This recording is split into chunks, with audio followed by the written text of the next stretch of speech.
Ritisha. I am Apsari Delvina. We are from DHTM Semester 1 student at MSI. We cheer you to join the upcoming event, World Tourism Day. On that day, we are the student of Hospitality and Tourism Management organizing a fantastic event. The event shall have three phases, and the first being the school event, where we encourage young children of leading schools to give their idea on rebuilding tourism.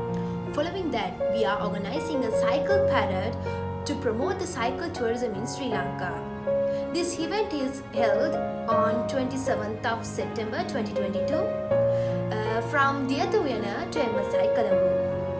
This will be around 8 am. We will reach at 9 am.